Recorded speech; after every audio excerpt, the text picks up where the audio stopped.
অবৈধ পথে শ্বশুরবাড়ি বেড়াতে গিয়ে ভারতীয় সীমান্তরক্ষী বাহিনী বিএসএফের হাতে আটক হয়েছে হারুনুর রশিদ ভুট্টো নামে বাংলাদেশি এক তরুণ। ঠাকুরগাঁয়ের বালিয়াডাঙ্গি উপজেলার আমদানখোর ইউনিয়নের বেউঝারি সীমান্ত এলাকা থেকে বিএসএফের সদস্যরা তাকে আটক করে। বিষয়টি ঠাকুরগাঁ 50 বিজিবির অধিনায়ক লেফটেন্যান্ট কর্নেল তানজিম আহমেদ নিশ্চিত করেছেন।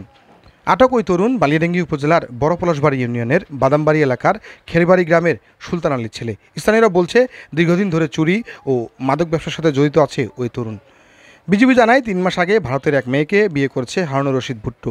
এরপর থেকে গোপনে অবৈধ পথে শ্বশুরবাড়ি যাতায়াত করত এবং মাদক নিয়ে আসত সে। শনিবার অবৈধভাবে শ্বশুরবাড়ি বেড়াতে গেলে বিএসএফের সদস্যরা তাকে আটক করে।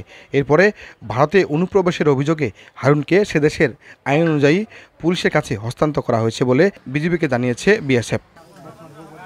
স্থানীয়দের বরাতে বড় পলাশবাড়ি ইউনিয়ন পরিষদের চেয়ারম্যান শাহাবুদ্দিন মিয়া জানান, বড় পলাশবাড়ি ইউনিয়নের খেরবাড়ি গ্রামটি ভারত সীমান্ত লাগোয়া। এই গ্রামের অনেকের আত্মীয় স্বজন আছে ভারতে। কেউ কেউ আইনশৃঙ্খলা বাহিনীর চোখ ফাঁকি দিয়ে আত্মীয়দের বাড়িতে বেড়াতে যায়।